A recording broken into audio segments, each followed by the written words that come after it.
Rural girl mocked as a bumpkin in job interview, but they didn't know she was the CEO's secret lover.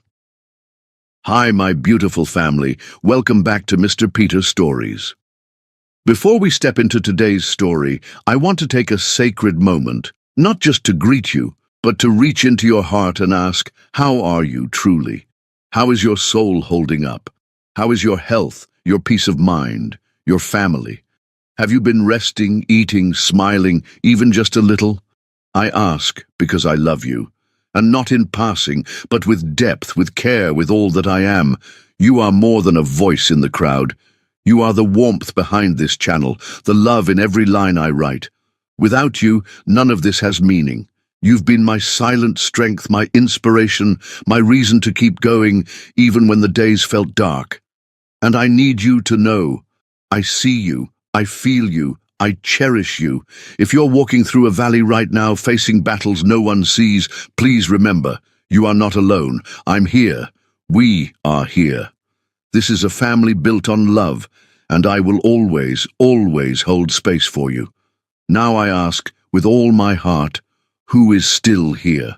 I want to know, my attendants, my family. If you're with me, say, I'm here in the comments. Send me a heart, or just whisper it to the wind. I'll feel it. Let me know that the love we built still lives and breathes. And now, please receive this deep and tender prayer from my soul to yours. May peace kiss your forehead tonight. May your home be guarded by grace, and your heart by unshakable hope. May your body find healing, your mind find rest, and your spirit rise with new strength. May your loved ones be safe, your path be clear, and may every hidden prayer you carry be answered in perfect time. You are loved, you are worthy, you are not forgotten. Now, my beloved family, let us begin with nothing but love and light. Bianca Peter's fingers trembled as she smoothed down the front of her emerald dress, the one she'd saved 3 months to buy. The fabric clung to her curves in a way that made her feel both beautiful and exposed as she waited in the gleaming lobby of Vance Enterprises, 52 stories above a city that had already made her feel small. Ms. Peter?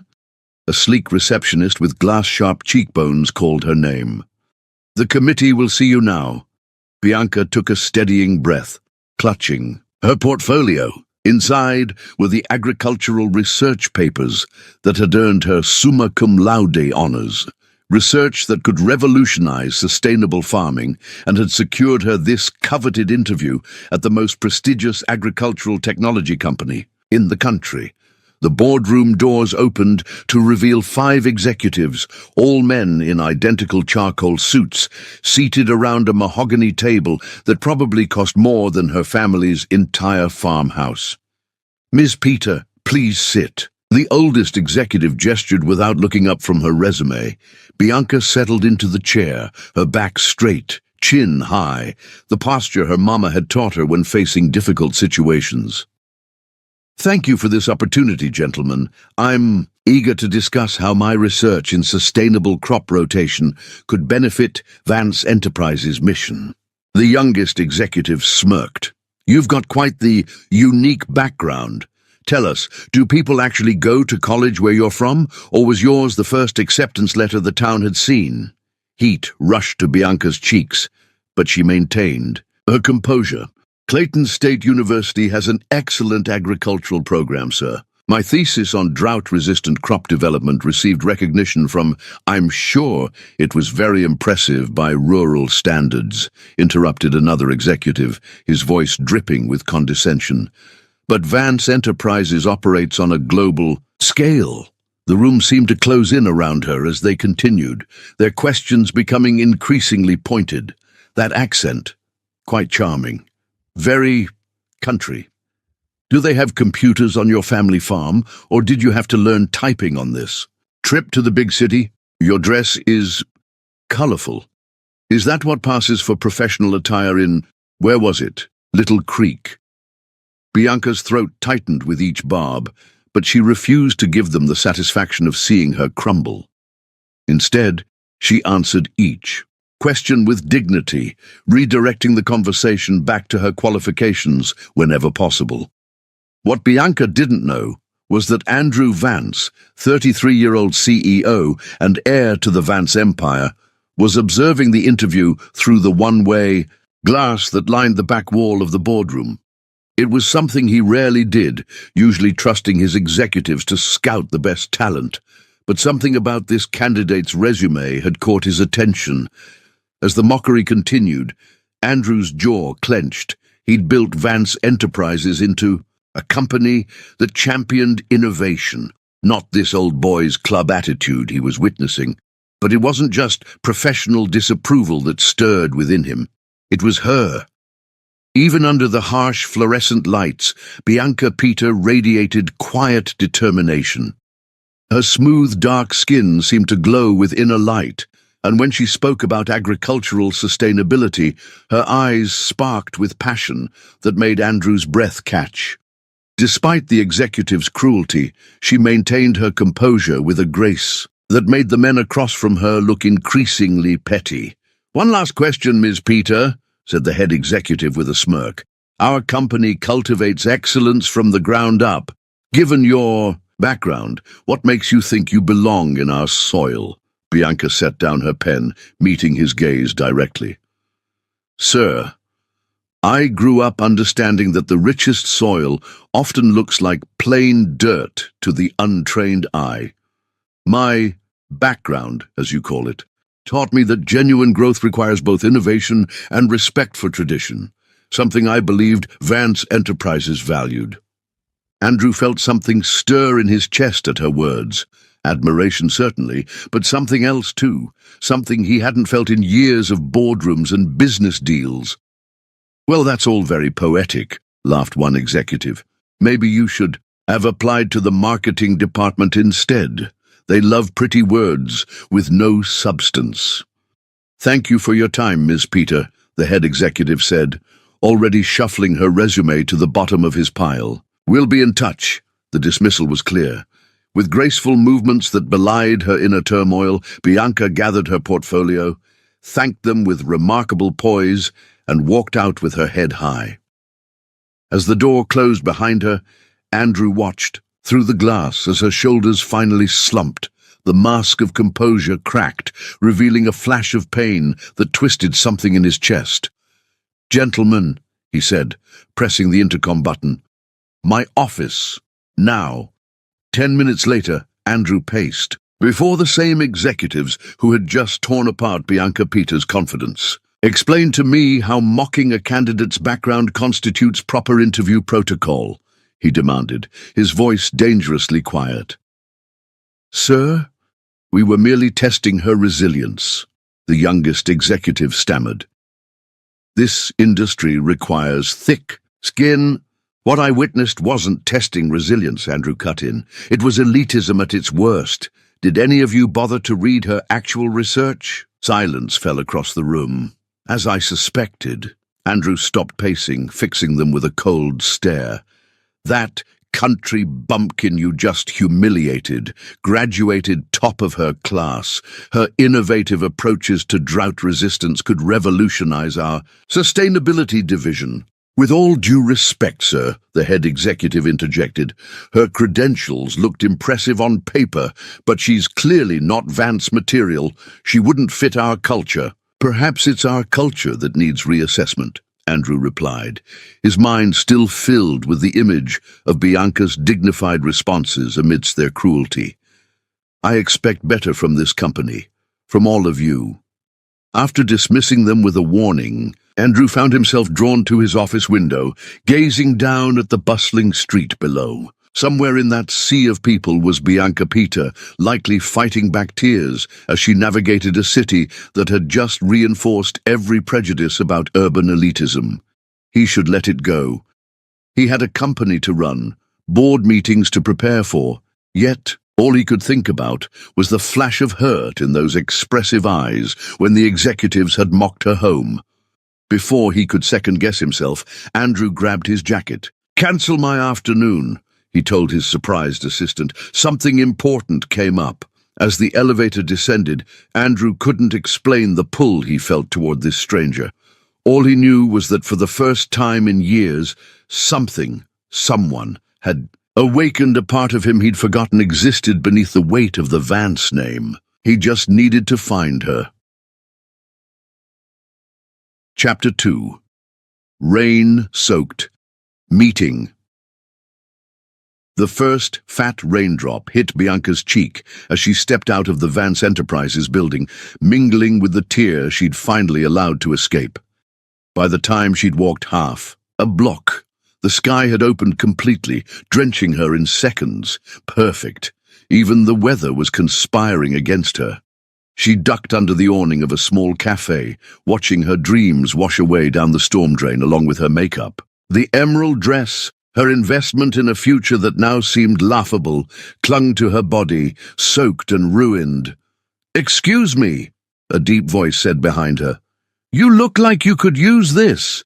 Bianca turned to find a tall, broad-shouldered man holding out an umbrella. His custom suit probably cost more than her entire wardrobe, but his eyes held none of the condescension she'd faced in the interview room.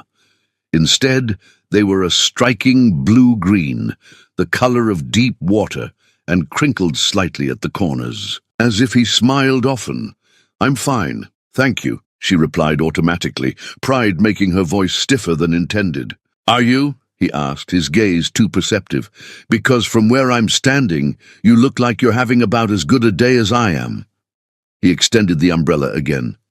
"I'm Drew, by the way." A gust of wind drove more rain under the awning, making Bianca shiver. Her resolve weakened. "Bianca," she offered, reluctantly accepting the umbrella. Their fingers brushed during the exchange, sending an unexpected jolt through her body. She nearly dropped the umbrella, startled by the intensity of the sensation.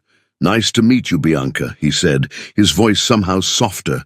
"The least I can do is buy you a coffee while you dry off, unless you have somewhere you need to be." The only place Bianca needed to be was on the train home, tail between her legs, dreams shattered. But something in his genuinely warm smile made her hesitate.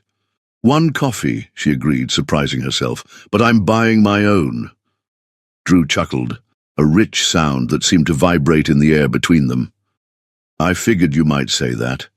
You look like a woman who stands her ground." Inside the cafe, the warm air enveloped Bianca like an embrace, scented with espresso and cinnamon.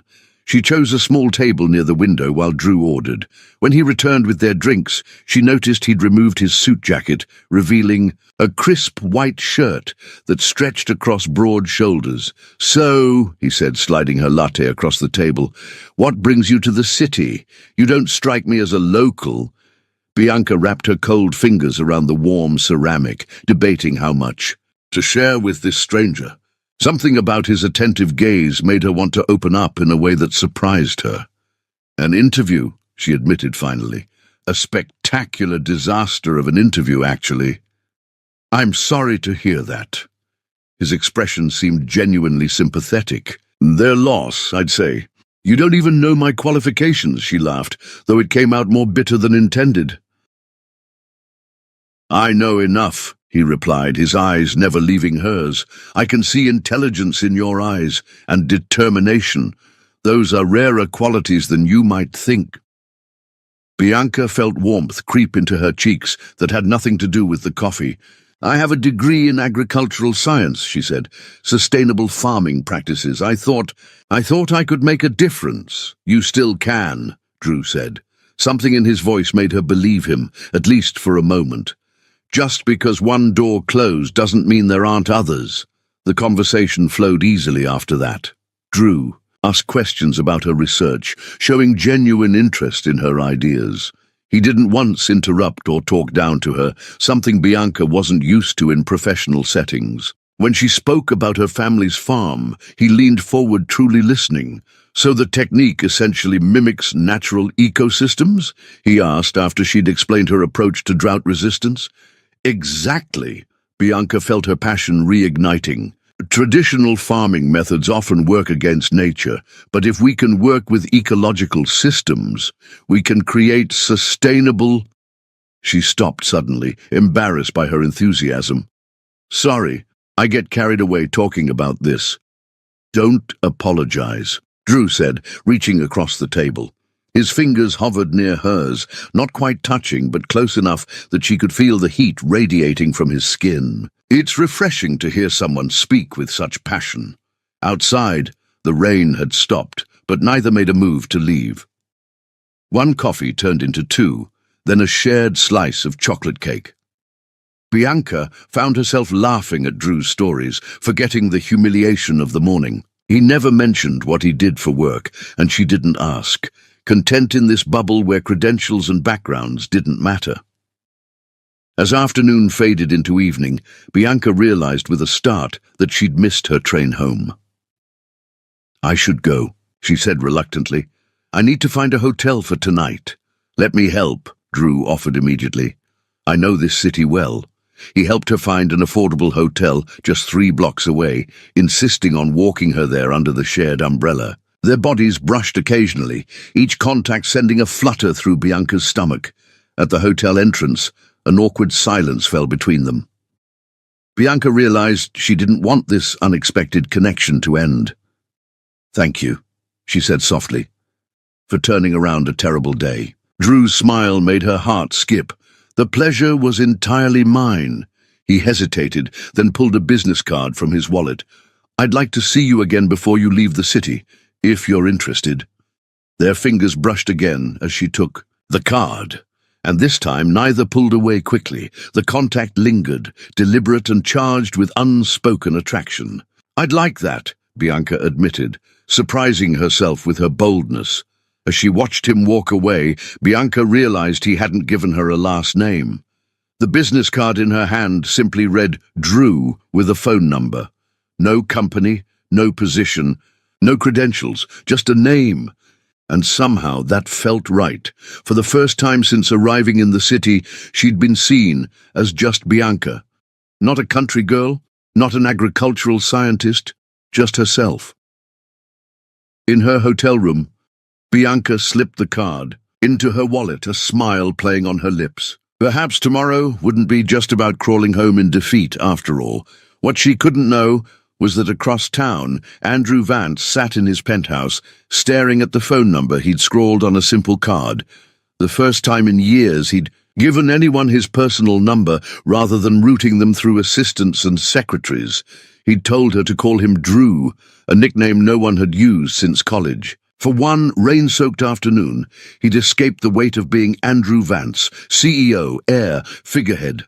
For one perfect afternoon, he'd just been a man captivated by a woman's smile, and he was already counting the minutes until he might see that smile again. Chapter 3. Unexpected Desire. Bianca woke to sunlight streaming through thin hotel curtains, momentarily disoriented by the unfamiliar surroundings. Her gaze fell on the business card on the nightstand, and memories of rain, coffee, and those striking blue-green eyes flooded back. She traced her finger over the simple name, Drew, and felt a flutter in her stomach that had no place in her practical, planned life. She should be focused on finding a way home, tail between her legs, to face her family with the news of her rejection. Instead, her finger hovered over her phone. Drew's number half entered. "This is ridiculous," she muttered to herself. "You met him once." But before she could talk herself out of it, her phone buzzed with an incoming message from an unknown number. "Good morning. I hope this isn't too forward, but I can't stop thinking about our conversation yesterday. Would you consider extending your stay? I know a place that makes pancakes almost as good as those from small-town diners. Drew." Bianca's heart raced as she read the message twice. Logic told her to decline politely. She had responsibilities at home, limited funds. No reason to stay in a city that had already rejected her, but her thumbs were already typing a response. "I do have high standards for pancakes. I suppose I should stay to verify your claim, for scientific purposes, of course." His reply came almost immediately. "I'll pick you up in an hour. For science." 58 minutes later, Bianca stood outside her hotel, wearing the only other outfit she'd packed. A simple sundress with a pattern of tiny sunflowers. She'd spent far too long on her appearance for just breakfast, and was silently scolding herself when a sleek black car pulled to the curb.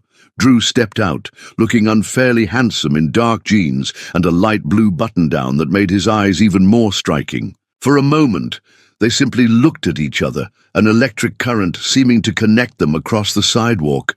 "You look beautiful," he said finally, his voice slightly rough. "It's just a dress from back home," Bianca replied, suddenly self-conscious. "About the simple cotton garment." Drew stepped closer, the scent of his cologne making her pulse quicken. "It's not the dress," he said softly. "It's who's wearing it." Breakfast extended into a walk through a hidden garden tucked between skyscrapers. Then lunch at a hole-in-the-wall restaurant Drew swore had the best Caribbean food in the city. Throughout the day, Bianca found herself sharing stories she rarely told anyone, about her grandmother's lessons in herbal remedies, about the night she'd stayed up watching a foal being born when she was 8, about her dreams of revolutionizing farming methods. "My father thinks I'm chasing rainbows," she admitted as they sat on a bench overlooking the river. "He doesn't understand why I can't just be satisfied with our traditional methods." "Because innovators are never satisfied with good enough," Drew replied, his shoulder pressed against hers on the narrow bench. The casual contact sent waves of warmth through her body. "That's what makes them special." Their eyes met, and for a breathless moment Bianca thought he might kiss her.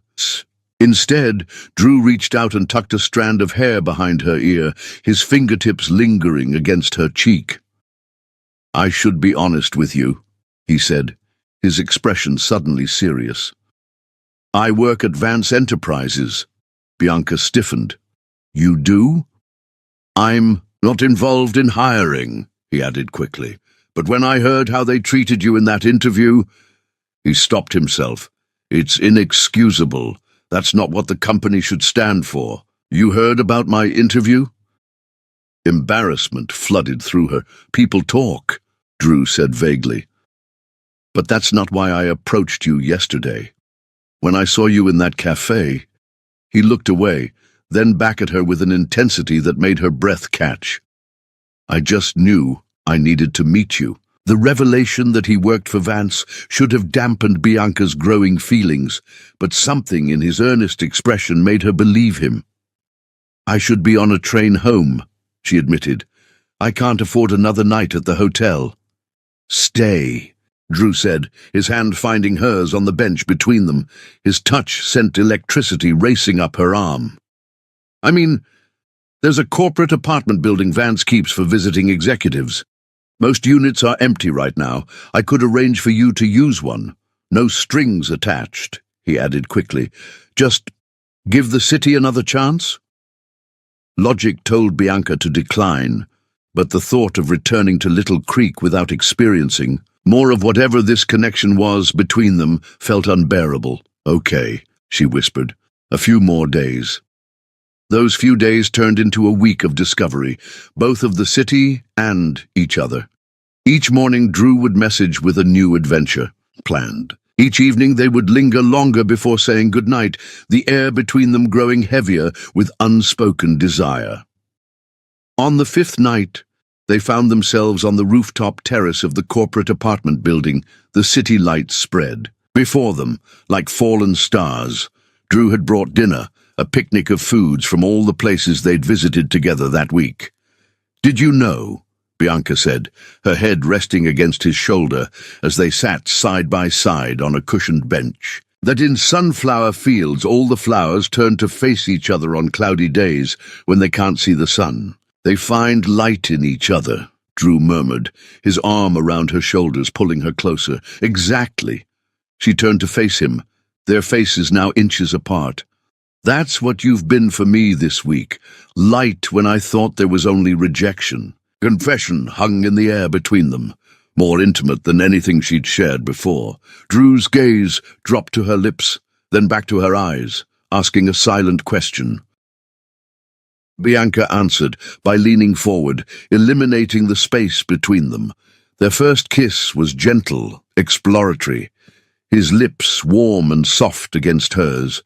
But when Bianca's hand moved to his chest, feeling his heart hammering beneath her palm, Something shifted. Drew groaned softly, deepening the kiss, his hands sliding into her hair to cradle the back of her head. Heat bloomed between them, the kiss growing hungry, desperate. Bianca found herself being pulled onto his lap, her thighs straddling his as his hands mapped the curve of her waist, her back, her hips. She gasped when his lips found the sensitive spot just below her ear, his breath hot against her skin. "Bianca," he whispered, her name sounding like a prayer on his lips. "You have no idea what you do to me." The evidence of his desire pressed against her center, making her own needs spiral tighter. Bianca rocked against him instinctively, drawing a raw sound from deep in his throat. "We should stop," Drew said, even as his hands slid higher along her sides, his thumbs brushing the undersides of her breasts through her dress. "I don't want you to think this is all I—" Bianca silenced him with another kiss, bolder now. "I know," she breathed against his mouth. "I know exactly who you are." But she didn't, not really. And as Drew carried her to his apartment, both of them unable to keep their hands off each other in the elevator, he was painfully aware of the truth still hidden between them. "Tomorrow," he promised himself, as Bianca unbuttoned his shirt with trembling fingers. Tomorrow he would tell her everything. Tonight he would worship every inch of her body the way she deserved, committing to memory the taste of her skin, the sound of her gasps, the feeling of her coming apart in his arms. Tonight he was simply Drew, a man falling hopelessly for a woman who saw past every facade to the person he wished he could be.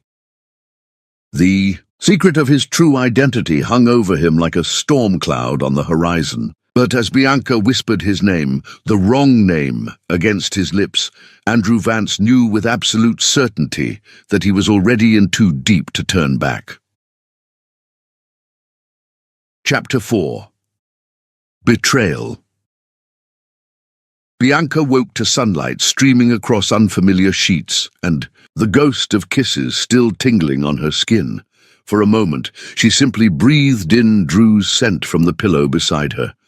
Memories of the previous night sent a flush of heat through her body. They hadn't made love completely, but their hours of intimate exploration had been more profound than anything she'd experienced before. The space beside her was empty, but she could hear movement in the kitchen. Wrapping the sheet around herself, Bianca padded to the doorway, pausing to admire Drew's bare back as he stood at the stove, wearing only low-hanging pajama pants.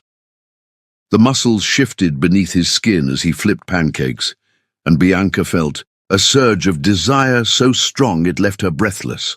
"Good morning," she said softly. Drew turned, his eyes darkening as they took in her disheveled appearance. Hair wild from his fingers, lips still swollen from his kisses, sheet clutched to her chest. In 3 strides he crossed the kitchen, backing her against the doorframe, his mouth claiming hers in a kiss that quickly rekindled the fire between them. "I've been waiting for you to wake up," he murmured against her neck. "Longest hour of my life." Bianca's laugh turned into a gasp as his hand slipped beneath the sheet, finding bare skin. "The pancakes will burn," she managed to say as his touch left her knees weak. "I'll make more," he growled, lifting her into his arms and carrying her back toward the bedroom. Later, tangled in sheets, damp with perspiration, they fed each other cooling pancakes between lazy kisses, maple syrup making everything sticky and sweet. "I have to tell you something," Drew said, his expression suddenly serious. "About work." Bianca's phone rang before he could continue, her sister's ringtone cutting through the intimate atmosphere.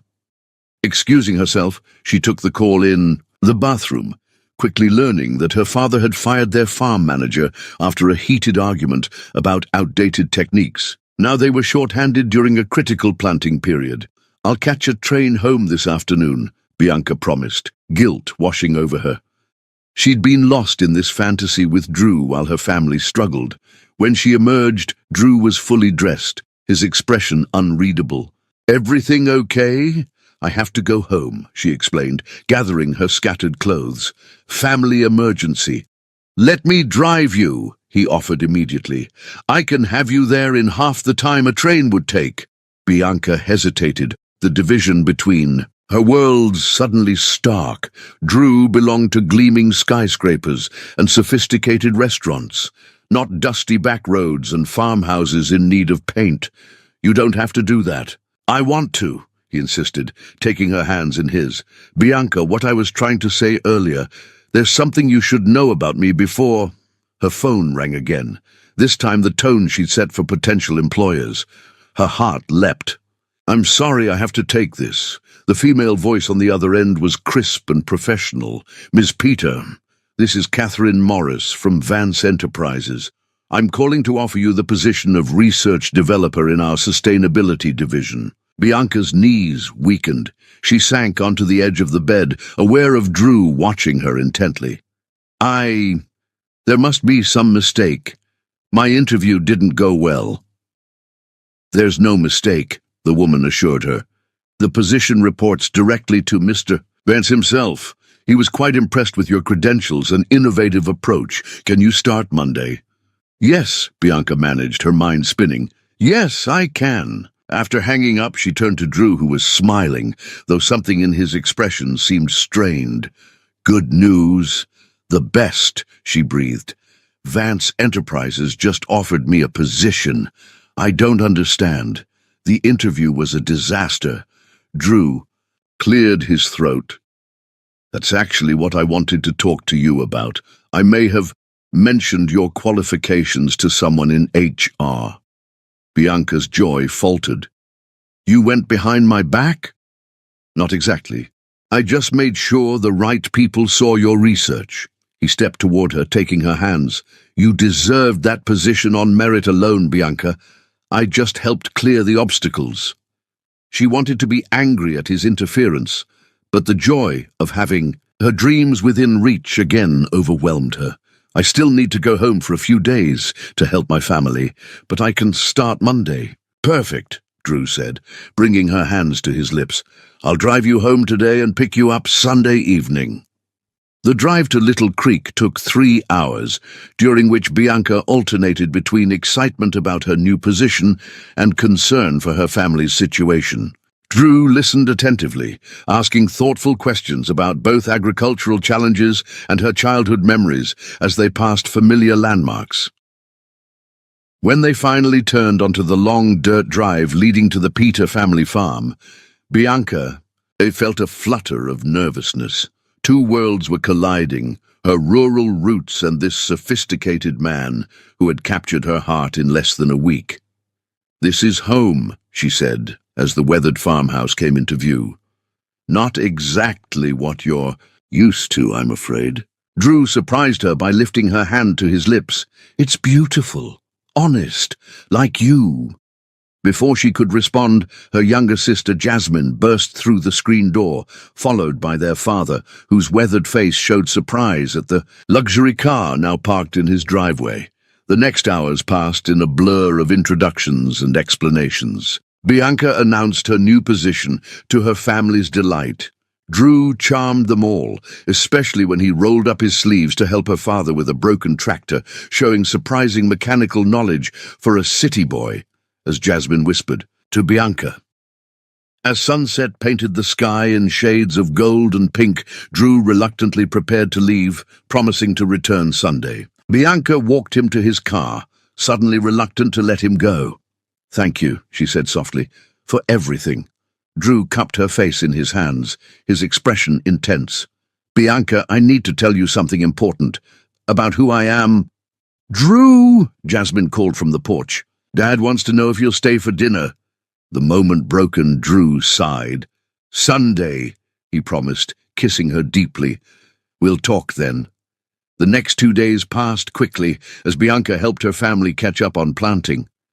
On Sunday afternoon, she packed a small suitcase, excitement building at the thought of seeing Drew again and starting her new position. Her father drove her to the train station, Drew having texted that morning that an emergency at work would prevent him from picking her up as planned. They'd agreed to meet at Vance Enterprises the next morning instead. Monday dawned bright and clear. Bianca dressed carefully in her best blouse and skirt, heart pounding with anticipation. The reception area of Vance Enterprises felt different, this time, full of possibility rather than intimidation. Ms. Peter, the receptionist, greeted her warmly. "Welcome to the team.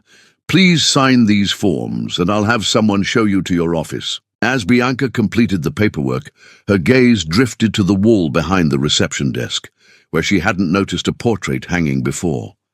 Her pen froze mid-signature as she stared at the familiar face, those blue-green eyes she'd memorized. With her fingertips, that mouth that had whispered her name against her skin, the placard beneath the portrait read, "Andrew Vance, CEO." The world tilted beneath her feet.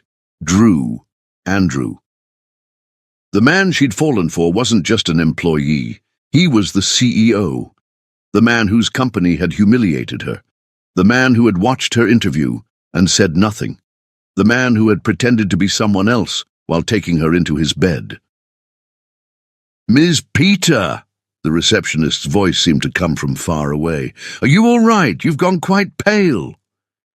"Where is his office?" Bianca asked, her voice barely above a whisper. "Mr. Vance?" "Top floor. But he's expecting you at the orientation." In conference room, Bianca was already walking toward the elevator, rage and betrayal burning away the shock. Every memory of their time together now twisted into something ugly. Had it all been some kind of game? Poor rural girl gets seduced by the powerful CEO who pitied her? The elevator doors opened directly into a reception area where a startled assistant rose from her desk. "Ms. Peter, you're not scheduled until—" "Is he in there?" Bianca nodded toward the mahogany doors bearing the Vance Enterprises logo. "Yes, but he's on a call." Bianca pushed past her, throwing open the doors. Andrew, she couldn't think of him as Drew anymore, looked up from his desk, phone in hand. His eyes widened, and he quickly ended his call. "Bianca," he said, standing, "I was going to meet you downstairs after your orientation. I can explain—" "Explain what?" she demanded, her voice shaking with fury. "That you lied to me? That you watched those men humiliate me and did nothing? That you seduced me while hiding who you really were?"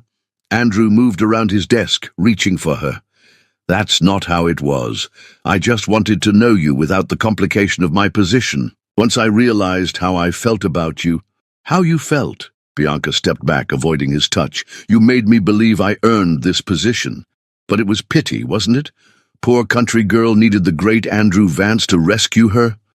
"No," he insisted, anguish crossing his features. "Your work is brilliant. You earned this on merit alone. Stop lying." Tears burned in her eyes. "I trusted you. I let you touch me, all while you were laughing at the naive farm girl." "I never laughed at you," Andrew's voice cracked. "Bianca, I'm falling in love with you." The words hit her like a physical blow. "Love doesn't begin with lies." She pulled the job offer letter from her bag, tearing it in half. "I don't want your charity. I don't want anything from you." As she turned to leave, Andrew caught her arm.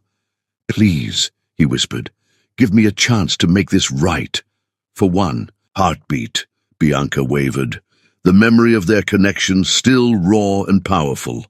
Then she remembered the portrait in the lobby, the secret he'd kept while taking her into his arms. "Goodbye, Mr. Vance," she said, her voice cold as she pulled away. "Enjoy running your empire." She left him standing there, surrounded by the trappings of his power and wealth, but looking more lost than she'd ever seen him. As the elevator doors closed, separating their worlds once again, Bianca finally allowed the tears to fall. Chapter 5. Office Whispers. The train wheels clacked rhythmically beneath Bianca as she leaned her forehead against the cool window, watching the city's gleaming skyline recede into the distance. 2 weeks had passed since she'd walked out of Andrew Vance's office, her heart shattered and her pride in tatters. 2 weeks of ignoring his calls, deleting his messages unread, and trying to forget the taste of his lips on hers. She closed her eyes, hating that even now her body still responded to memories of his touch. Worse was the persistent ache in her chest, a hollowness that hadn't been there before she met him. "Last call for Little Creek," the conductor announced, jolting Bianca from her thoughts. Home. She was going home defeated for the second time. Only this time, the rejection was self-inflicted. She'd torn up a job offer most people would kill for. Her father was waiting at the small rural station in his weather-beaten pickup truck. One look at his face told Bianca something was wrong. "What happened?" she asked as she slid into the passenger seat. "Banks called in the loan," he said, his voice tight. "We've got 90 days to come up with the money or they're foreclosing." Bianca's stomach dropped. How much? When he named the figure, she felt physically ill. It might as well have been $1 million for all the chance they had of raising it. "I'll figure something out," she promised, squeezing his weathered hand. "My research, there are other companies." But even as she said it, Bianca knew the truth. Vance Enterprises was the industry leader. Other positions would take months to secure, if at all. The irony wasn't lost on her. The job she'd rejected out of pride could have saved her family's farm. 3 days later, Bianca's phone rang with an unknown number. She almost ignored it, thinking it might be Andrew trying from a different line, but something made her answer. "Ms. Peter, this is Catherine Morris from Vance Enterprises again." Bianca's fingers tightened around the phone. "I'm not interested in an...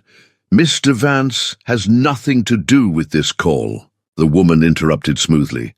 "This is coming directly from the board of directors. We've reviewed your research, and we're prepared to offer you a position under our new Rural Development Initiative. The salary is double our previous offer, with a signing bonus that would be delivered immediately upon acceptance." Bianca's breath caught.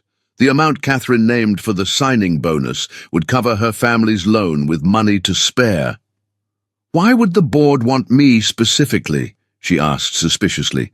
"Because your drought-resistant crop rotation system could save millions in agricultural losses annually. This isn't charity, Ms. Peter. This is business." Pride warred with necessity in Bianca's mind. Her family needed this money. And if she truly believed in her research, didn't she owe it to farming communities everywhere to implement it on a scale only Vance Enterprises could provide? "I have one condition," she said finally. "I report directly to the board, not to Mr. Vance." 24 hours later, Bianca stood once again in the gleaming lobby of Vance Enterprises, contract signed, bank transfer already completed to save her family's farm. The receptionist, a different one from before, directed her to the executive elevator that would take her to the research and development floor. "Your office is prepared, Miss Peter," the young woman said cheerfully. "Mr. Vance left specific instructions for your comfort." Bianca stiffened. "I don't report to Mr. Vance." The receptionist blinked in confusion. "Of course. I just meant he wanted to ensure you had everything you needed." The elevator ride seemed endless. When the doors finally opened, Bianca found herself in a spacious, light-filled laboratory space with floor-to-ceiling windows overlooking the city. A sleek glass office in the corner bore her name on the door, and inside she found top-of-the-line equipment and a handwritten note on her desk. She crumpled the paper without reading it, tossing it into the trash. Whatever Andrew had to say, she didn't want to hear it. For 2 weeks, Bianca threw herself into her work, arriving early and leaving late. She built a small team of researchers who respected her expertise, and the initial trials of her drought-resistant methods were showing promising results. The board was pleased, her family's farm was safe, and she was finally implementing the work she'd dreamed of her entire academic career. There was just one problem: Andrew Vance. Though he respected her request not to report directly to him, his presence was inescapable. She would catch glimpses of him in the hallway, feel his eyes on her during company presentations, hear his voice in adjoining conference rooms. Each encounter left her pulse racing and her composure rattled. Worse were the whispers. Despite her professional achievements, rumors spread through the company. She must be sleeping with someone important. How else does a farm girl get a corner office her first month? I heard Vance himself is obsessed with her. Bianca held her head high, ignoring the gossip. But one afternoon, as she worked late in her lab, she overheard voices from the break room across the hall. "Country pussy must be something special," a male voice sneered. "Vance hasn't looked at another woman since she arrived. Maybe she's got him wrapped around more than just her finger," another man laughed crudely. "Gentlemen," a third voice cut, in ice-cold and instantly recognizable. "Perhaps you'd care to repeat those comments in my office before you clear out your desks." Bianca froze, clipboard clutched to her chest as Andrew's voice continued, now lowered to a dangerous tone. "Ms. Peter is the most qualified person in this building to lead our rural development initiative. Her research will likely save this company millions within 5 years. If I hear anyone suggest otherwise again, termination will be the least of their concerns. Am I clear?" She should have felt vindicated by his defense. Instead, it only reminded her of the power imbalance between them, how easily he could destroy careers with a word, how wealth and privilege insulated him from the real-world concerns that kept her awake at night. Footsteps approached her lab, and Bianca quickly busied herself with her samples, heart pounding. The door opened. "Bianca!" His voice still affected her, damn him. She looked up, keeping her expression neutral, despite the way her pulse leapt at the sight of him. Andrew looked exhausted, dark circles under those blue-green eyes, his usually. Impeccable appearance, slightly rumpled. "Mr. Vance," she acknowledged coldly. "Was there something you needed?" Pain flashed across his features at her formal tone. "I wanted to apologize for what you overheard. Those men have been terminated. I don't need you fighting my battles. I know." He took a step closer, then stopped himself. "Your work is exceptional, Bianca. The board is impressed."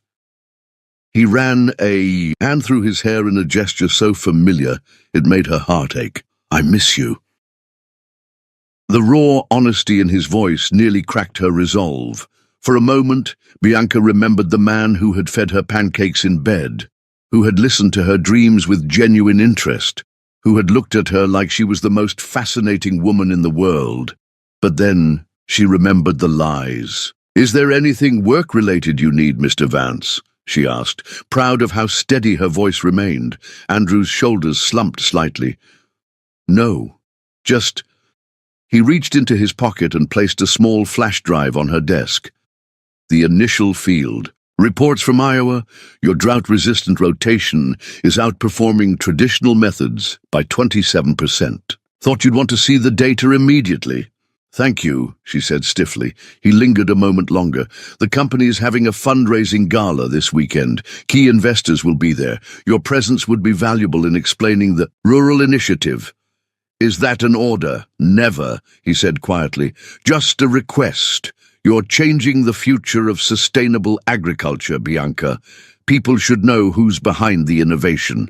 After he left, Bianca sank into her chair, trembling slightly. Every encounter with Andrew left her emotionally drained, caught between anger at his deception and the treacherous longing that refused to die. The fundraising gala would be torture, hours in his orbit, watching him charm investors with that smile that had once been directed at her. But her professional pride wouldn't let her hide in the shadows. This was her research, her vision. She had earned the right to present it. Saturday evening found Bianca stepping from a company car outside, one of the city's most exclusive hotels, wearing a gown of deep forest green that she'd splurged on with part of her signing bonus. The bodice hugged her curves before flowing into a skirt that whispered against the marble floor as she entered the ballroom. She felt his gaze immediately, like a physical touch across the crowded room. Andrew stood surrounded by executives, but his attention was fixed entirely on her. For a breathless moment, their eyes locked, and the noise of the party seemed to fade away. Then someone touched her elbow, breaking the spell. "Miss Peter, the board members are eager to hear about your work." Bianca moved through the evening in a daze, accepting congratulations, explaining her research to interested investors. ignoring the speculative glances when Andrew entered her orbit, always keeping her at the edge of his attention while never directly approaching. It was nearly midnight when she finally stepped into an empty balcony for a moment of quiet. The city sprawled below, a tapestry of lights against the darkness. "You're the talk of the evening," Andrew's voice came from behind her. "Everyone's impressed." Bianca didn't turn. "Good. Then my presence has served its purpose." "That's not—" He sighed, moving to stand beside her at the railing, careful to maintain distance between them. "You look beautiful tonight. But then, you always do." The compliment slipped past her defenses, warming her despite herself. "Mr. Vance, please," he interrupted, voice strained. "When we're alone, at least call me Andrew." "I can't bear to hear you call me Mr. Vance," in that cold voice. "And I couldn't bear the lies," she countered, finally turning to face him. The raw emotion in his eyes nearly undid her. "You watched those men humiliate me and said nothing." "I fired them immediately afterward," he said quietly. "And when I followed you to that cafe, I just wanted to apologize. But then—" He looked away, his profile sharp against the city lights. "Then I met you, really met you, and for the first time in years, someone saw me. Not Andrew Vance, CEO, just me." "So you lied about who you were." "I omitted," he corrected, gently. "And I tried to tell you, multiple times, but each time we were interrupted and then you slept with me anyway," Bianca finished, the hurt rising fresh in her chest. Andrew's hands gripped the railing until his knuckles whitened. "I didn't sleep with you under false pretenses, Bianca. We didn't go that far. And what happened between us was real. Everything I said, everything I felt, that was all real." The sincerity in his voice made her waver. "It doesn't matter now. We're colleagues, nothing more." "It matters to me," he said simply.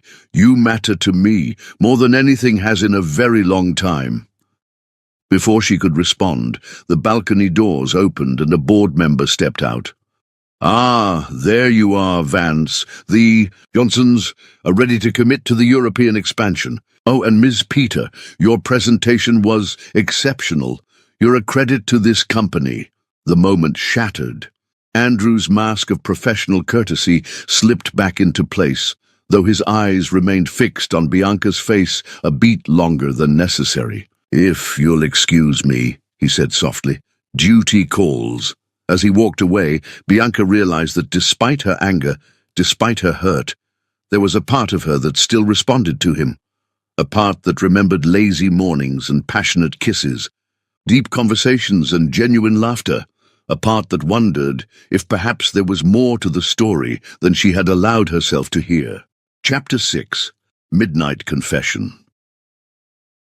A month into her position at Vance Enterprises, Bianca had established a routine that made sense of her complicated new life. Days were devoted to her research, evenings to video calls with her family, and weekends to exploring the city on her own terms, deliberately avoiding the places she and Andrew had visited together. But tonight, the routine was broken. A major investor from Japan was touring the facilities, requiring her to stay late to prepare her lab for tomorrow's demonstration. The building had emptied hours ago, the skeleton night security staff nodding to her as they passed on their rounds. Bianca was uploading final data when her computer screen suddenly went dark. The lab's lights flickered, then died completely. Power outage. "Perfect," she muttered, feeling her way to her desk where her phone lay. The screen illuminated her immediate surroundings, but the backup generators should have kicked in by now. The lab door swung open, a beam of flashlight cutting through the darkness. "Bianca?" Andrew's voice came from behind the light. "Are you in here?" Her heart lurched traitorously at his voice. "Yes. What happened to the power?" Transformer blew a few blocks over. He moved closer, the flashlight beam lowered to avoid blinding her. "The backup generator is running, but there's a routing issue to this floor. Maintenance is working on it. Are you okay?" "I'm fine." In the dim light from their phone screens, his features were softened, reminding her painfully of morning's waking. Up beside him, Just losing work I hadn't saved. I thought everyone had gone home. He was close enough now that she could catch the scent of his cologne, the same one that had lingered on her skin after their night together. "What are you still doing here? Preparing for the Tanaka demonstration tomorrow?" Bianca moved away, needing distance from his overwhelming presence. "My research data should be backed up to the secure server every 15 minutes, he finished. "Standard protocol I implemented last year." Their eyes adjusted to the darkness, moonlight now filtering through the floor-to-ceiling windows, casting everything in silver and shadow. Andrew looked different in this light, less the untouchable CEO and more the man who had held her through the night. "I should go," Bianca said, gathering her purse. "I can finish from home. The elevators are down, emergency stairs only, and security protocol keeps the stairwell doors locked from the inside during a power outage. We need to wait for maintenance, to restore power, or manually override the system." "How long?" Andrew checked his phone. "They're saying at least an hour. Trapped. Alone. With him." The universe had a cruel sense of humor. An awkward silence fell between them, interrupted only by the distant sounds of the city below. Bianca moved to the wall of windows, gazing out at the twinkling lights, acutely aware of Andrew's presence behind her. "I never apologized properly," he said finally, his voice quiet in the darkness, "for deceiving you." Bianca closed her eyes. Briefly. "You don't need to—" "I do." His voice was closer now. She could feel the heat of him just behind her, though he didn't touch her. "When I saw you in that interview room, something happened to me, Bianca. Something I wasn't prepared for." She turned to face him, keeping her expression neutral despite the way her pulse raced. "Pity." "Recognition," he corrected softly. "I saw someone who reminded me of who I used to be before all this." He gestured to the gleaming lab, the trappings of corporate success. "Someone real." The vulnerability in his voice threatened to unravel her resolve. "So you followed me." "I followed you," he admitted, "with every intention of apologizing for my executive's behavior and offering you a position right then. But when I saw you in that cafe, brave even in disappointment, so far from home but still standing tall, I couldn't bear to be Andrew Vance to you." "Why not?" Bianca's voice was barely a whisper. "Because Andrew Vance never gets to just be a man meeting a beautiful woman in a cafe." His eyes held hers in the moonlight. "He never gets to know if someone likes him for himself or for his position, his money, his influence.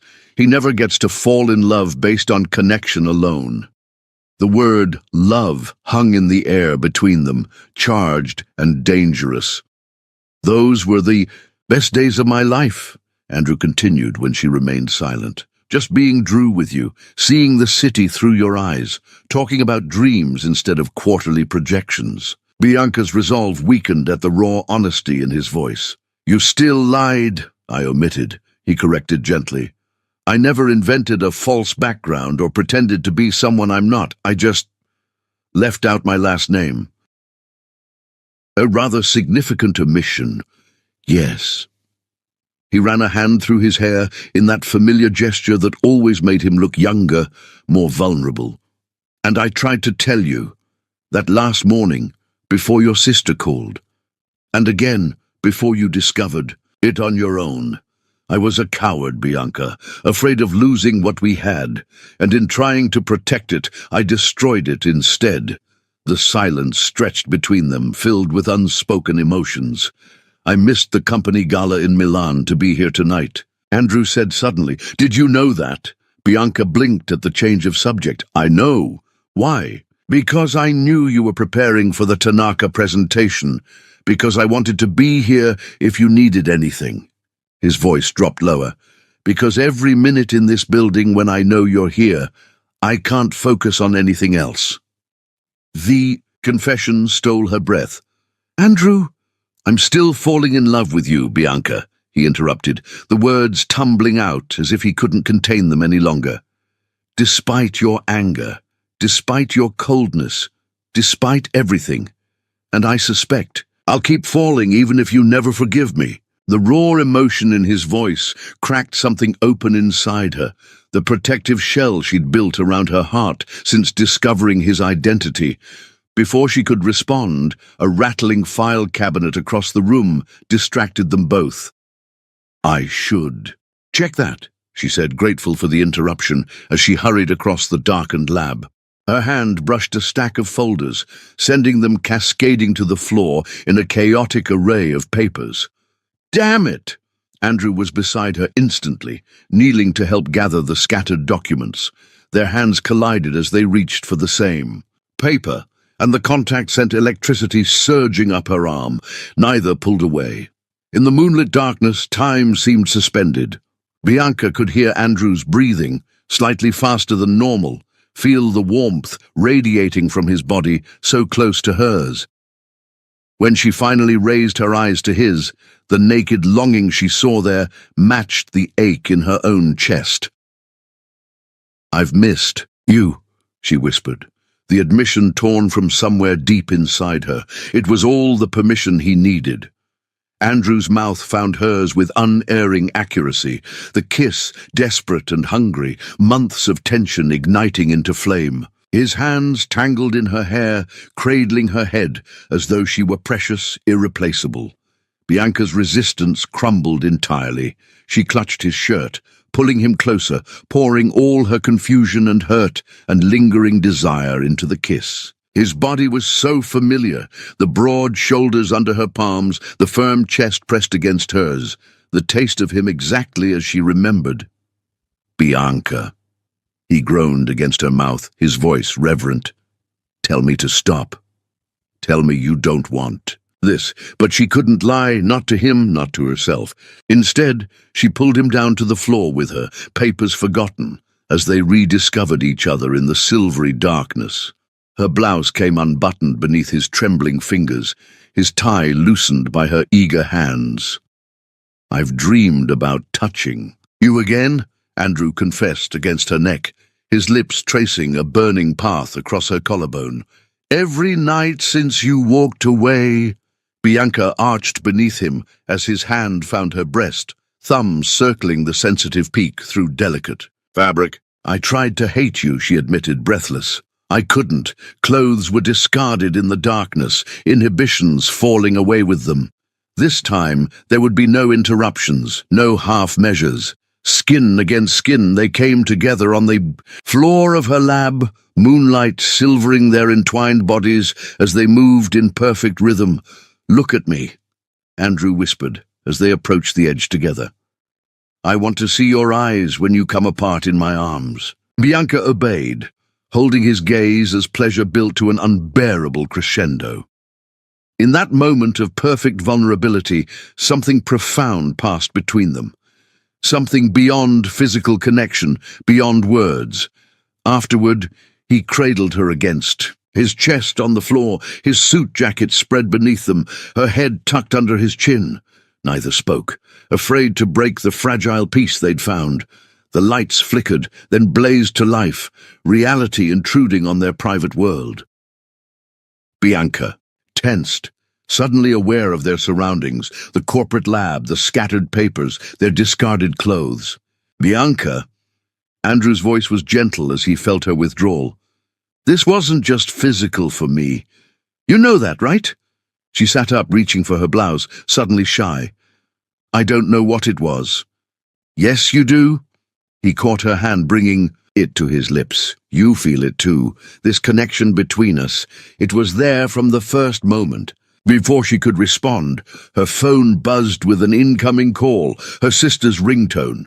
Bianca answered automatically, her mind still foggy with lingering pleasure. "Bianca?" Jasmine's voice was tight with anxiety. "Dad's in the hospital. Heart attack. They don't know if he's going to make it." The world tilted beneath her. Bianca clutched the phone, her other hand reaching blindly for support and finding Andrew's steady grasp. "I'm coming home," she managed, her voice breaking.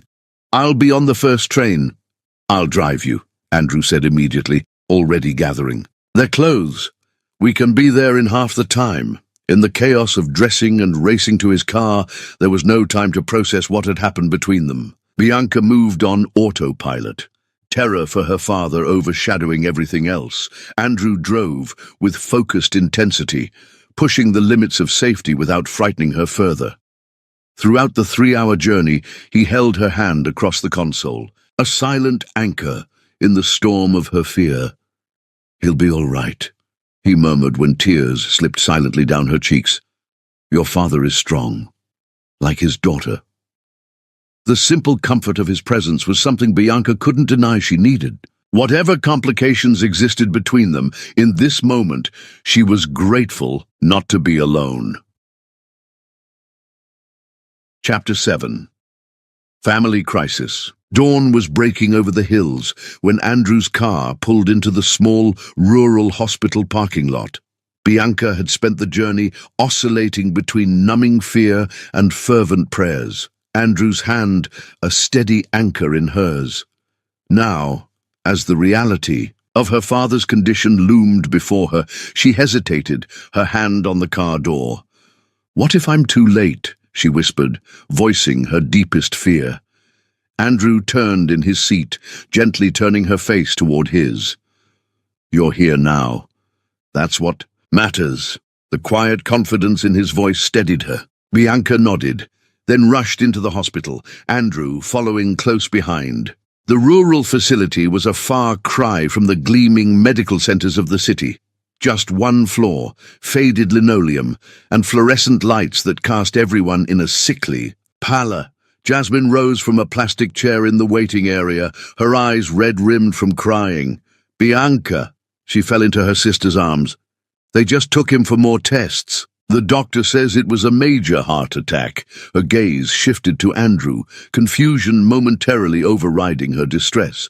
"Who's a friend?" Bianca said quickly. "He drove me. How's Dad doing?" While Jasmine updated her, Andrew quietly approached the nurse's station. Within minutes, he returned with a doctor in tow, the chief cardiologist, according to his badge. "Miss Peter," the doctor said, extending his hand to Bianca. "I understand you're Joseph Peter's daughter. Let me brief you on your father's condition." The prognosis was guarded. Joseph needed specialized surgery, a procedure the small hospital wasn't equipped to perform. The nearest facility with the necessary technology was in the city, but the wait list was long, and insurance complications made immediate transfer unlikely. "How long?" Bianca asked, her voice steady despite the fear clutching at her throat. "Weeks, possibly. We can stabilize him here, but..." The doctor's expression said what his words didn't. Weeks might be too long. Andrew had remained silent throughout the consultation, but now he stepped forward. "I'd like a word with you privately, doctor." Bianca watched them walk away, too exhausted to question Andrew's involvement. Half an hour later, he returned. "Your father is being transferred by helicopter to City Memorial within the hour," he said quietly. "They'll perform the surgery this afternoon." "How?" Bianca whispered, stunned.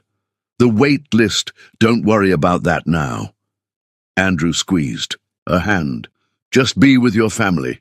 I've arranged for a car to take you all to the city. It should be here shortly." Jasmine stared between them, her exhaustion momentarily forgotten. "Who exactly are you?" Andrew extended his hand. "Andrew Vance." Her sister's eyes widened with recognition. "As in Vance Enterprises, the company Bianca works for?" "The very same," he confirmed with a small smile. Jasmine turned to Bianca, questions written across her face, but now wasn't the time for explanations. Their father was being prepped for transfer, and the sisters needed to gather essentials from home before following him to the city. "Come with us," Bianca said impulsively to Andrew. "To the house. I don't want to drive right now." The Peter family farmhouse looked smaller somehow as they approached, as if Bianca's time in the city had altered her perception. Peeling paint, a sagging porch step, the ancient oak tree with its tire swing, it was both achingly familiar and newly strange. While Jasmine rushed inside to pack bags, Bianca paused in the yard, overcome with memories and worry. Andrew stood beside her, silent but supportive, his presence a comfort she wasn't ready to examine too closely. "This is where I grew up," she said finally. "It's not much, but it's beautiful," Andrew interrupted softly. "I can feel the love in this place." His sincerity caught her off guard. This man who lived in penthouses and boardrooms was looking at her modest family home with genuine appreciation. No condescension, no pity, just understanding. "Thank you," she whispered, "for everything you're doing." Andrew's hand found hers, warm and steady. "You don't need to thank me, Bianca." Their eyes met, the connection from the previous night still vibrating between them.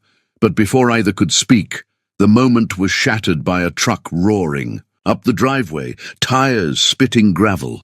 A man in his 40s jumped out, his face twisted with anger. "Where's Joseph? I heard what happened."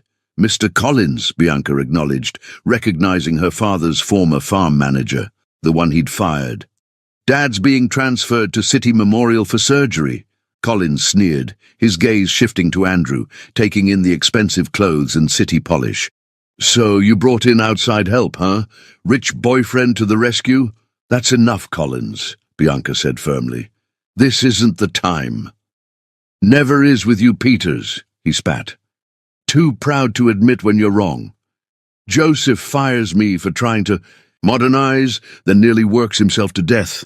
Well, good luck keeping this place going with him laid up. The bank'll take it for sure now." Andrew stepped forward, his posture relaxed but somehow commanding. "I believe Ms. Peter asked you to leave." Collins sized up Andrew, clearly noting the quiet authority in his stance. "Another city slicker who thinks he knows about farming, huh? You have no idea what's coming. Droughts predicted to be the worst in decades. Without proper irrigation systems, this place is done for." After Collins departed, Andrew turned to Bianca with concern. "Is that true about the drought?" She nodded. Grimly, "The forecast isn't good. Dad refused Collins' expensive modernization plans, said they'd work the land the same way for generations. And what do you think?" Bianca sighed, looking out over the fields her family had tended for decades. "I think there's a middle path. My research advance focuses on drought resistance while honoring traditional techniques. But implementing it costs money we don't have." Andrew was quiet for a moment, his gaze thoughtful as he surveyed the farm. "Show me." "What?" "Show me your land. Help me understand." And so, while Jasmine packed inside, Bianca gave Andrew a tour of the Peter farm, the fields where she'd learned to drive a tractor at 12, the herb garden her mother had planted before she passed, the creek that ran low even now, hinting at the drought to come. Andrew listened intently, asking intelligent questions about soil composition and water rights, surprising her with his quick grasp of agricultural concepts. As they walked, Bianca found herself seeing her home through new eyes, recognizing its potential as well as its challenges. "Your research could save places like this," Andrew said as they reached the highest point of the property, overlooking the patchwork of fields below. "Not just here, but farms everywhere struggling with changing climate patterns." "That was always the dream," Bianca admitted, "to bring innovation back home." "Then let's do it," he said simply. "Start here. Implement your methods on your family's land. A pilot program."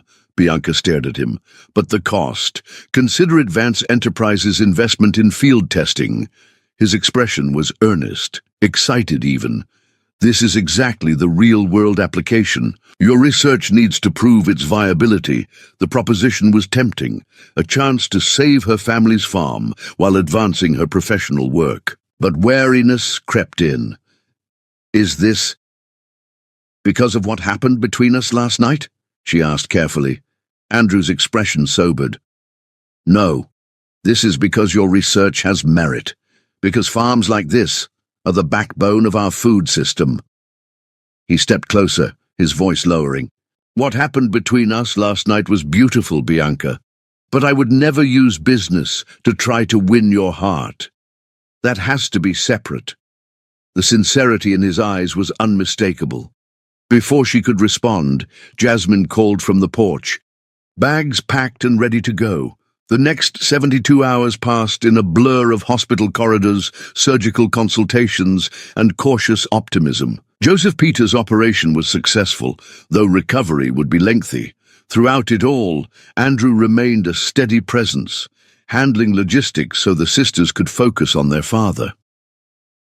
On the third evening, with Joseph resting comfortably, and Jasmine dozing in a chair beside his bed, Bianca stepped into the hospital corridor for a moment of quiet. Andrew was there, speaking in hushed tones on his phone about board meetings and quarterly projections. The CEO once again handling his responsibilities remotely while supporting her through the crisis. When he spotted her, he immediately ended the call. "How is he?" "Better. Stable." Bianca leaned against the wall, exhaustion evident in every line of her body. "The doctor says he can go home in about a week, but he can't work the farm for months." Andrew nodded, concern etched on his features. "And you? How are you holding up?" The simple question, asked with such genuine care, cracked her composure. Tears she'd been holding back for days finally spilled over, and without hesitation, Andrew gathered her into his arms. "I'm so tired," she confessed against his chest, his shirt dampening with her tears. "I don't know how to save the farm and take care of Dad and keep my job. It's too much." His arms tightened around her, one hand cradling the back of her head. "You don't have to do it all alone, Bianca. I've always handled everything myself. It's what we do in my family." Andrew drew back slightly, looking into her eyes with an intensity that stole her breath. "Let me help you. Not as your boss, not as someone who wants—" He paused, choosing his words carefully. "Just as someone who cares about you." The hospital corridor light cast half his face in shadow, reminding her of that night in her lab. But this was different. No heated passion clouding her judgment, just the raw honesty of a man showing his true self in crisis. "Why?" she whispered. "Why do you care so much?" Andrew's thumb brushed away a tear from her cheek, the gesture unbearably tender. "Because in all my life, you're the only woman who saw me, really saw me, before you knew my name or my position. Because you challenge me to be better, because when I'm with you, I remember what truly matters." His confession hung in the air between them, more intimate than their physical union had been. This wasn't about desire or attraction, though both still hummed between them. This was something deeper, something more frightening in its implications. "I'm scared," Bianca admitted, her voice barely audible. "Not just about Dad or the farm, about you, about us, whatever this is." "I know." Andrew's forehead rested against hers, his breath warm against her lips. "I'm scared too, but I think some things are worth being afraid for." In the sterile hospital corridor, under harsh fluorescent lights, with the beeping of medical equipment in the background, Bianca made a decision. She rose on tiptoes and pressed her lips to his, not a passionate kiss like before, but a gentle promise. A beginning. When they parted, Andrew's eyes held a question. "I don't know what happens next," Bianca said honestly. "But I'm willing to find out together." His smile was like sunrise breaking over her family's fields, warm, bright with possibility, and full of promise for growth to come. Chapter 8. Storm of Feelings. 2 weeks after Joseph Peters' surgery, Bianca stood in her family's fields, clipboard in hand, surveying the irrigation trenches being dug by a team of workers. Overhead, dark clouds gathered on the horizon, promising rain, but delivering only humid, heavy air that pressed down like a physical weight. The meteorological data suggests we have 3 days before the storm front moves in, said the agricultural engineer beside her, one of several specialists Andrew had arranged to help implement Bianca's drought-resistant farming approach. "We need to complete the water retention system before then." Bianca nodded, making notes on her clipboard. The transformation of the Peter farm over the past fortnight had been nothing short of miraculous.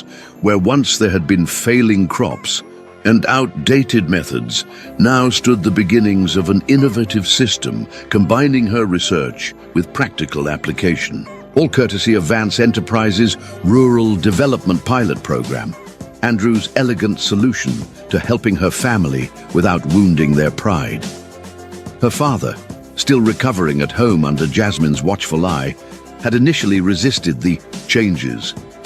Charity, he'd called it, until Bianca had shown him the contract naming their farm as an official research site, complete with compensation for their participation. "It's not charity, Dad," she'd explained, holding his hand in the hospital room. "It's science and business. Your land is perfect for testing these methods." She hadn't mentioned that Andrew had personally expedited the contract, cutting through red tape that would normally have taken months of committee approvals, some things her proud father didn't need to know. "Ms. Peter?" The engineer's voice pulled her from her thoughts. "There's someone here to see you." Bianca turned to find Andrew, walking across the field toward them, dressed in jeans and a simple button-down rather than his usual suit. The sight of him still made her heart stutter, even after 2 weeks of daily calls and frequent visits, as they navigated this fragile new beginning between them. "Go ahead with the southern section," she told the engineer. "I'll catch up." As the man walked away, Andrew reached her, his smile warming his entire face. "The irrigation system looks good, ahead of schedule even." "We're racing the weather," Bianca replied, gesturing toward the darkening sky. "The forecast keeps changing, but we're definitely in for a major storm system." Andrew's expression grew serious. "That's partly why I'm here. The Weather Service just upgraded the warning. Flash flooding possible in low-lying areas." Concern tightened Bianca's chest. "The creek bed, if it overflows—" "I've already called in a team to sandbag the critical areas," he assured her. "They should be here within the hour." Bianca shook her head, not in disagreement but in wonder. "You think of everything, not everything." His hand brushed hers, the simple contact sending warmth up her arm despite the oppressive heat.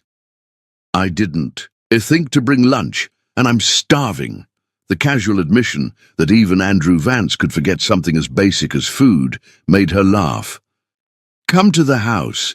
Jasmine made enough chicken casserole to feed half the county." They walked side by side toward the farmhouse, close but not touching, both acutely aware of the workers scattered across the property. Their relationship remained private for now, a fragile new growth they were protecting from outside scrutiny.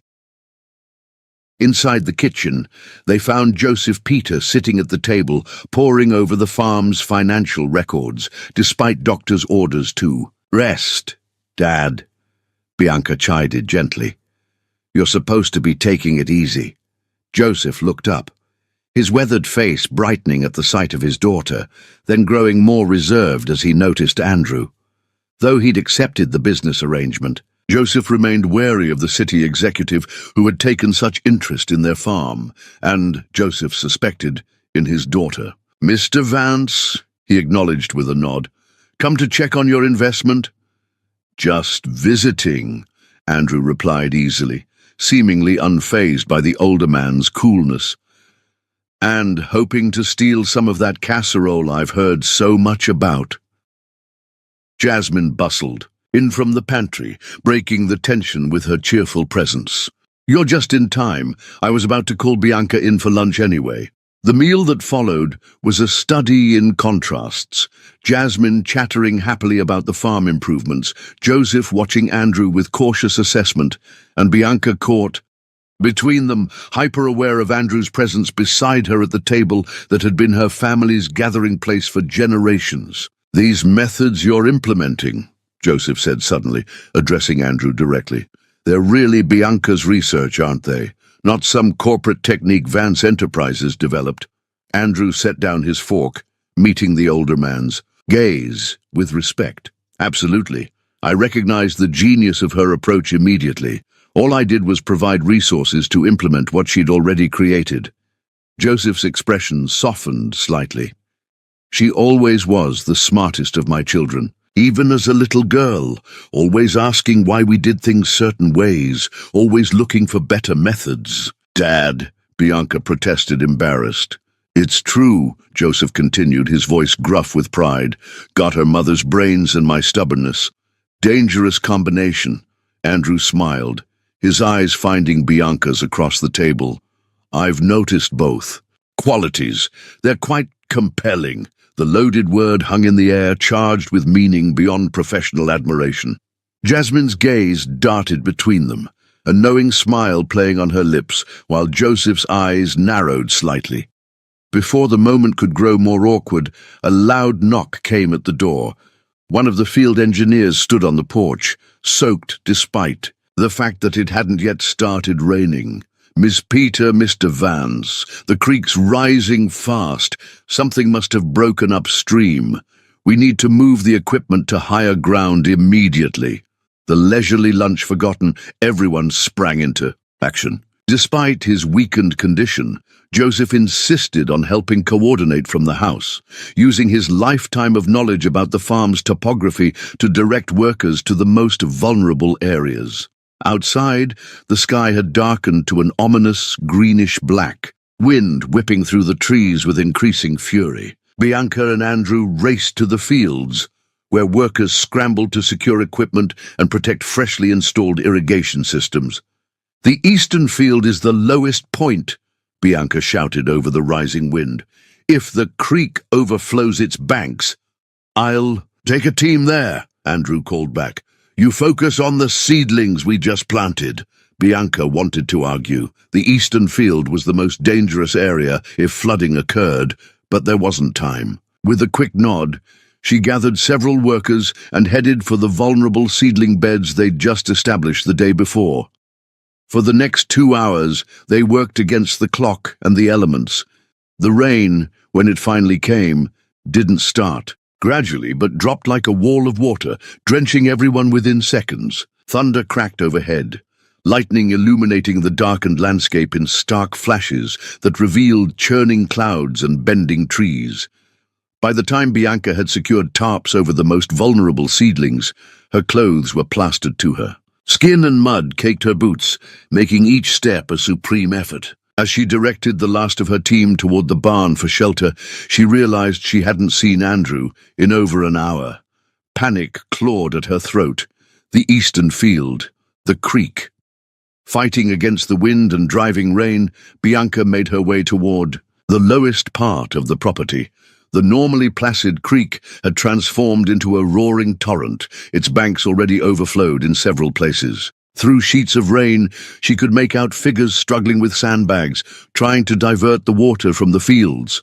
And there was Andrew, in the midst of it all, soaked to the skin, his expensive shirt torn, mud streaking his face as he worked. Alongside the farmhands, as if he'd done physical labor all his life. "Andrew!" she called, but the wind snatched her voice away. As she watched in horror, one of the sandbag barriers gave way under the pressure of the surging water. Andrew, standing too close, was knocked off his feet by the sudden rush. For one terrifying moment, Bianca lost sight of him in the muddy torrent. "Andrew!" she screamed, racing toward the flood without thought for her own safety. He surfaced a few yards downstream, coughing and sputtering but alive. Bianca and 2 farm workers reached him simultaneously, dragging him from the water's clutches onto the muddy bank. "Are you hurt?" Bianca demanded, her hands frantically checking him for injuries, heedless of the rain still pouring down on them. Andrew coughed up creek water, then managed a weak smile. "I'm okay, just taking an unexpected swim." Relief made her knees weak. Without caring who might see, Bianca threw her arms around him, burying her face against his neck, feeling his strong heartbeat against her chest. "Don't you dare scare me like that again," she whispered fiercely. His arms tightened around her, one hand cradling the back of her head. "Never," he promised against her hair. The storm continued to rage around them, but in that moment, clinging to each other in the mud and rain, something shifted between them. Fear crystallizing into certainty, attraction deepening into something neither was ready to name, but both could feel. By nightfall, they were sheltering in the old barn as a second wave of rain swept across the farm. Andrew wore borrowed clothes from Joseph's closet that hung loose on his frame, but they were dry, unlike the sodden garments they'd peeled off minutes earlier. The barn was dim, lit only by a battery-powered lantern that cast long shadows and bathed everything in golden light. "You could have been killed," Bianca said, breaking the charged silence between them. "It was just water," he replied, but his casual tone didn't match the intensity in his eyes. "It was a flash flood," Bianca corrected, moving closer to him. "People die in less." Andrew reached for her hand, gently pulling her to stand before him. "I'm fine, Bianca. We saved what we could. The rest can be repaired or replanted." "That's not the point." Her voice trembled slightly. "You were out there like it was your own farm, like it mattered to you personally. It does." His thumbs traced circles on the backs of her hands, his gaze never leaving hers. "Because it matters to you." The simple declaration undid her completely. Bianca's last defenses crumbled as she leaned down, capturing his mouth with hers in a kiss that spoke of fear and relief and something far deeper that neither had yet named. What began as comfort quickly ignited into passion. Andrew pulled her closer until she straddled his lap in the hay, their bodies remembering the connection they'd shared that night in her lab. His hands slid beneath her borrowed flannel shirt, finding warm skin still damp from the rain, while his mouth traced a burning path down her throat. "I was so scared," Bianca confessed against his ear, her fingers tangled in his hair. "When I couldn't see you in the water." Andrew pulled back slightly, cradling her face between his palms. "I'm falling in love with you, Bianca Peter," he said, the words simple and devastatingly honest. "I think I have been since that first day in the cafe." Bianca's heart seemed to stop, then race forward at twice its normal speed. "Andrew, you don't have to say anything," he interrupted gently. "I just needed you to know. After today, after nearly being swept away, I realized life is too short for half-truths and waiting for perfect moments." Instead of answering with words, Bianca kissed him again, pouring all her complicated feelings into the connection between them. Their bodies spoke what their voices could not yet fully articulate, finding in each other shelter from the storm raging both outside and within. Their hearts. Later, as they lay entwined on a makeshift bed of hay and old blankets, Andrew traced lazy patterns on her bare shoulder. "I've never felt this way," he admitted quietly, "like I've found something I didn't even know I was missing." Bianca smiled, against his chest, listening to the steady rhythm of his heartbeat. A country girl and a CEO, who would have thought? Andrew's arms tightened around her. "I don't care about any of that. CEO, farmer, city, country, none of it matters. Just you, just us." As rain drummed on the barn roof and lightning occasionally illuminated their sanctuary, Bianca allowed herself to believe him, to believe in the possibility of a future where their worlds could merge, where the barriers between them might not be insurmountable after all. "I love you too," she whispered, the words slipping out as naturally as breathing. "I tried not to, but I do."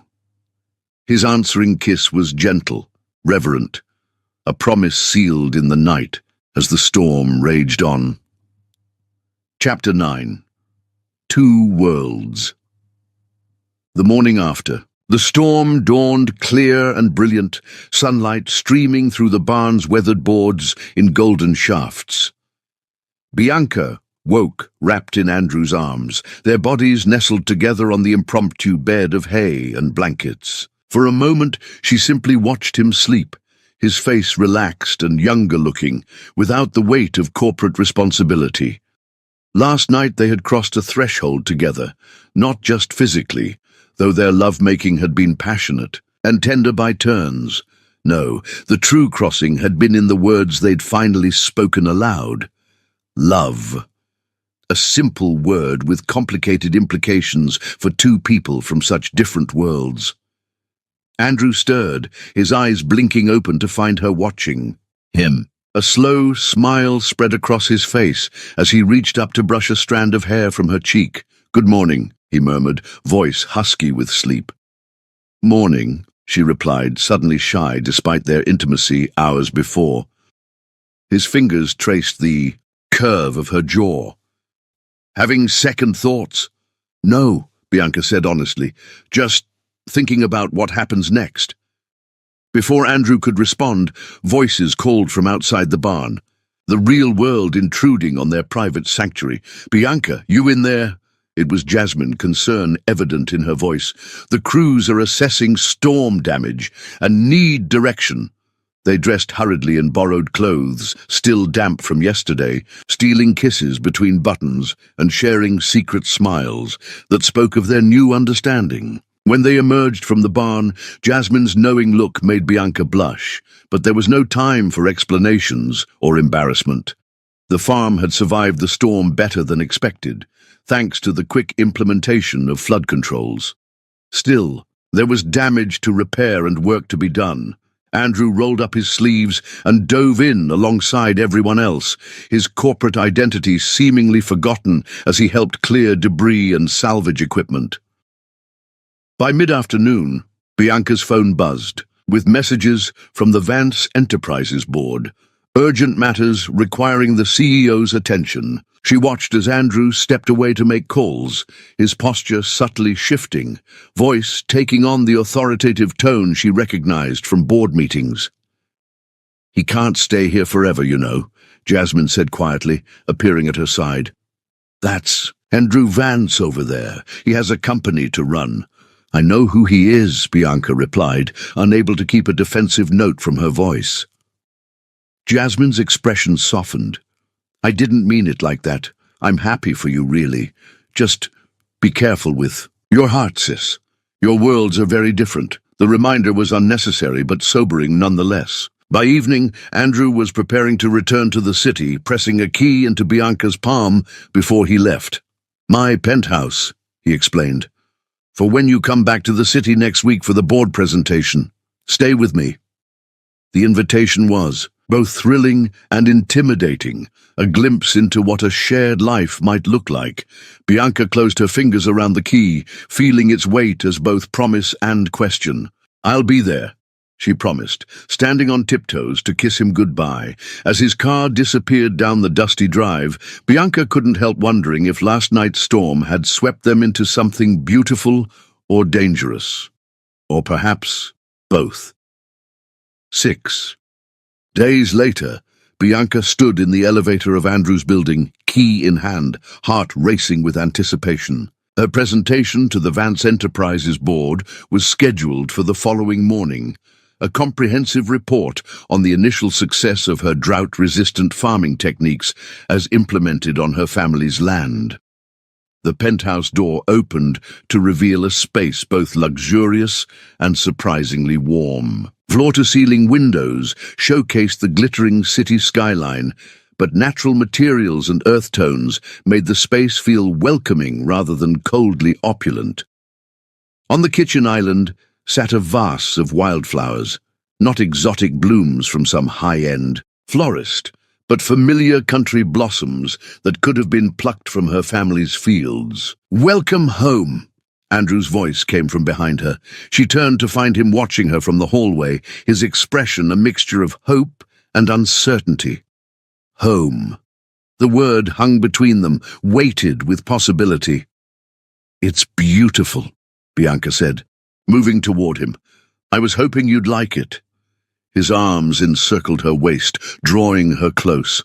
"I've been thinking about you here constantly." Their reunion was sweet and passionate, the week's separation fueling their desire. Hours later, tangled in his sheets with the city lights twinkling beyond the windows, Bianca felt both perfectly at peace and strangely disoriented. This penthouse, these silk sheets, this glittering view, they belonged to Andrew's world, not hers. "What are you thinking about?" he asked, propping himself on one elbow to study her face. "How different this is from the barn," she admitted with a small smile. Considerably less hay, Andrew laughed, the sound warming her from within. I don't know, I found that hay surprisingly comfortable. His expression grew more serious. Does it bother you, all this? He gestured to the luxurious surroundings. Bianca considered the question honestly. Not bother exactly, it's just... Not me, not where I come from. It's just stuff, Bianca. His hand found hers beneath the sheets. None of it matters compared to how I feel about you. She wished it were that simple. But as she drifted to sleep in his arms, Bianca couldn't help wondering if two people from such different backgrounds could truly build a life together. Or if this was just a beautiful interlude, doomed to end when reality reasserted itself. Morning brought a new challenge. As Bianca dressed for her presentation, Andrew's assistant called to inform him that several key board members had requested a private breakfast meeting beforehand. I'm sorry, he said, already knotting his tie with practiced movements. It's probably about the European expansion. I should be done before your presentation. It's fine, Bianca assured him, though disappointment flickered through her. She'd hoped for his steadying presence as she prepared. Alone in his penthouse, Bianca felt suddenly out of place among the expensive furnishings and designer touches. She moved to the window, gazing out at the city that had once intimidated her, but now contained pieces of her heart, both in her work at Vance Enterprises and in her relationship with Andrew. Her phone buzzed with a text from Jasmine. Good luck today. Dad's already bragging to the neighbors about his genius daughter presenting to those city suits. We love you. The message centered her, reminding Bianca of who she was and where she came from. Whatever happened with Andrew, whatever challenges, their different backgrounds presented, she was still Bianca Peter, farm girl, agricultural scientist, woman of value in her own right. 3 hours later, Bianca stood before the Vance Enterprises board, presenting the preliminary data from her family's farm. The numbers spoke for themselves. Increased yield projections, reduced water usage, and significantly improved soil health. Her drought-resistant techniques weren't just theoretical anymore. They were proving successful in real-world conditions. These results are impressive, Ms. Peter, said Eleanor Winters, the most senior board member. If these numbers hold true at scale, Vance Enterprises could revolutionize agricultural sustainability worldwide. Pride swelled in Bianca's chest as she fielded questions confidently. This was her expertise, her passion, her contribution to both worlds she inhabited. One question remains, said another board member, a silver-haired man whose name Bianca couldn't recall. Why the Peter farm specifically? There are larger operations that would provide more comprehensive data sets. Before Bianca could respond, Andrew stepped in smoothly from his position at the head of the table. The Peter farm offers unique soil conditions, particularly challenging for traditional farming methods. If our techniques succeed there, they'll succeed anywhere. It was a good answer, logical, business-focused, but Bianca noted the quick glances, exchanged among several board members, the subtle raising of eyebrows. They knew, or at least they suspected, that Andrew's interest wasn't purely professional. As the meeting concluded to enthusiastic approval of continued funding, Bianca gathered, her materials, hyper-aware of the whispers and speculative glances following her. Once again, she was the outsider here, the country girl who didn't quite belong in the sleek corporate environment. Ms. Peter, Bianca turned to find Eleanor Winters beside her, elegant in a tailored suit that probably cost more than Bianca's entire wardrobe. Your presentation was excellent, the older woman said, though I must say I find myself curious about your relationship with our CEO. Bianca stiffened. My research stands on its own merits, Ms. Winters. Of course it does, Eleanor agreed smoothly. I wouldn't have voted to expand funding otherwise, but you should know that Andrew's position comes with certain expectations. Family connections matter in our world. Previous relationships have faltered under such pressure. The warning was gentle but unmistakable. Bianca maintained her composure with effort. "Thank you for your concern, but my personal life is my own business." Eleanor's smile didn't reach her eyes. "For now, perhaps, but if things progress between you and Andrew, it becomes the board's business as well. A CEO's choices reflect on the company, after all." The conversation left Bianca shaken as she made her way to Andrew's office. Their worlds weren't just different, they were in some ways incompatible. She loved her rural roots, the honest work of the farm, the community that had shaped her. Andrew's world was one of boardrooms and billion-dollar decisions, of family, legacies and corporate expectations. Andrew greeted her with a proud smile, oblivious to her inner turmoil. "You were brilliant in there. The board is fully committed to expanding your program." "Eleanor Winters spoke to me afterward," Bianca said quietly. "About us." Andrew's smile faded. "What did she say?" "Essentially that I'm not the right kind of woman for the CEO of Vance Enterprises, that your position comes with expectations about suitable partners." Anger flashed across Andrew's features. "That's not her place." "But she's not wrong, is she?" Bianca interrupted gently. "Your world has rules, mine doesn't. Expectations I've never had to consider." Andrew crossed the office to take her hands in his. "None of that matters to me, Bianca. I love you. We'll figure out the rest together." His conviction was touching, his faith in their love absolute. But as they left the office building that evening, Andrew nodding to security guards who knew him by name, business associates greeting him with deference, Bianca felt the gulf between their worlds more keenly than ever. That night in his penthouse, their lovemaking held a desperate edge, as if both were trying to bridge the invisible distance growing between them. Afterward, lying in his arms, Bianca voiced the fear that had been building all day. "What if love isn't enough?" she whispered against his chest. "What if our worlds are too different?" Andrew's arms tightened around her. "Then we create our own world," he replied, his voice fierce with determination. "One where we both belong." But as Bianca drifted towards sleep, Eleanor Winter's warning echoed in her mind. Love might conquer all in fairy tales, but in reality it had to contend with family expectations, corporate politics, and the deeply ingrained habits of two people from very different backgrounds. Tomorrow, she would return to her family's farm to continue overseeing the agricultural program. Andrew would remain in the city, running his corporate empire, and they would continue trying to build a bridge between their worlds, uncertain if it could bear the weight of their differences or their love. Chapter 10.